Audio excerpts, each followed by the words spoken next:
Class 12 पद्यखंड का तीसरा पाठ, जिसके कवि हैं कुंवर नारायण। पहला शीर्षक कविता के बहाने। कविता एक उड़ान है चिड़िया के बहाने, कविता की उड़ान भला चिड़िया क्या जाने। बाहर भीतर इस घर उस घर, कविता के पंख लगा उड़ने के माने, चिड़िया क्या जाने।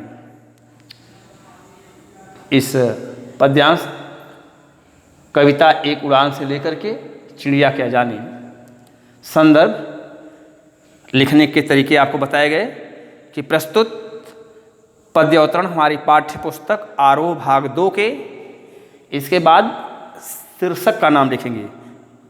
कविता के बहाने नामक पाठ से उद्धृत है या लिया गया है।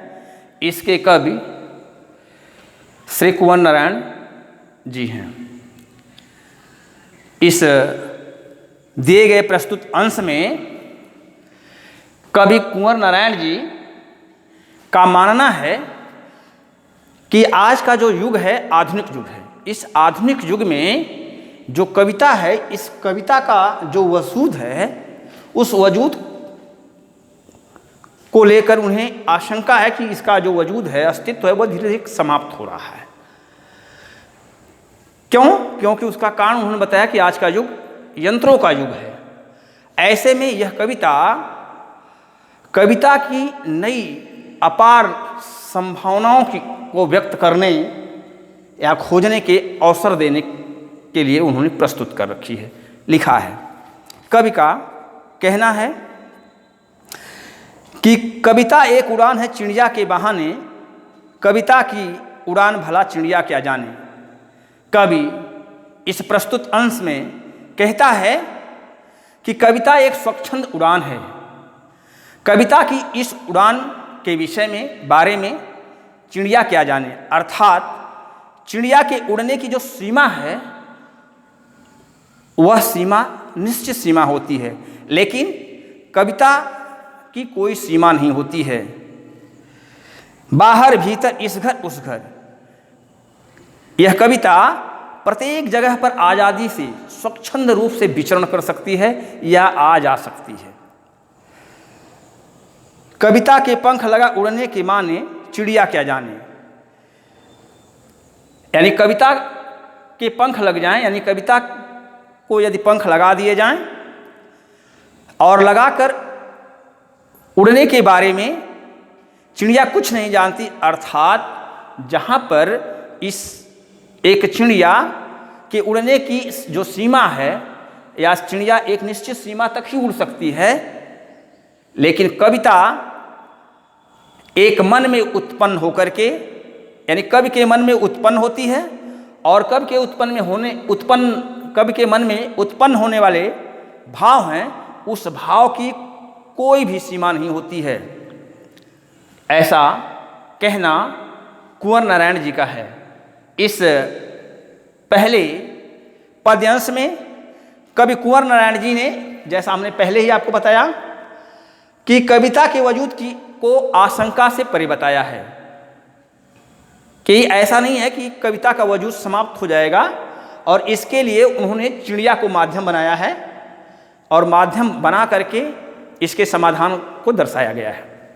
दूसरी बात, इस कविता में गेयता है, और चिड़िया पर जोर देकर पद को भावपूर्ण बना दिया गया है इस कविता में। अगला दूसरा पद्यांश कविता के बहाने का, चिड़िया एक खिलना है यहाँ से लेकर के बच्चा ही जाने तक। कविता एक खिलना है फूलों के बहाने, कविता का खिलना भला फूल क्या जाने।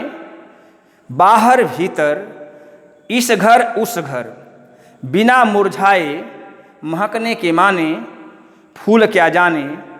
कविता एक खेल है बच्चों के बहाने, बाहर भीतर यह घर वह घर, सब घर एक कर देने के माने, बच्चा ही जाने। इस दूसरे पद का संदर्भ आप जैसा पूर्व में बताया गया उस पूर्व की भांति लिख लेंगे। इस दूसरे पद्य अंश में या दूसरे पद्यांश में कवि ने फूल और बच्चे के माध्यम से एक यात्रा की है। जो दूसरा पद दिया गया है, फूल और बच्चे के माध्यम से एक यात्रा किया है। एक और प्रकृति है, यानी फूल प्रकृति को दर्शाता है, और दूसरी ओर जो भविष्य की ओर कदम आगे बढ़ाने का प्रयास करता हुआ बच्चा है। इस पर यह दूसरा पद लिखा गया, जो कविता बहाने का अंतिम पद भी है।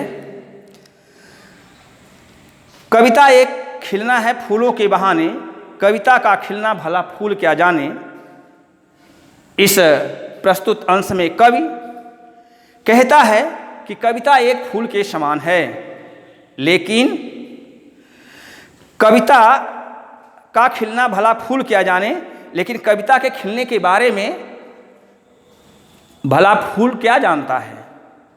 फूल के खिलने की एक निश्चित सीमा होती है, यानी फूल का बढ़ना, यानी खिलते समय जब वो कली है, कली से उसका विस्तार होना, चाहे वह जिस प्रकार का भी फूल है, उसकी एक सीमा है, परिणित है, उससे ज़्यादा वह बड़ा नहीं बन सकता।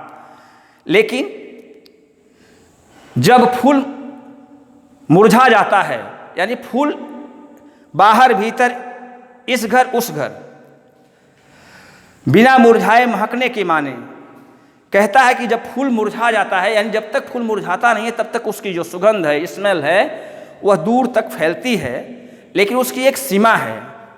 तो उसका, लेकिन जब वह फूल मुरझा जाता है तो फूल के मुरझाने के बाद उसकी सुगंध भी समाप्त हो जाती है और फूल का अस्तित्व भी समाप्त हो जाता है।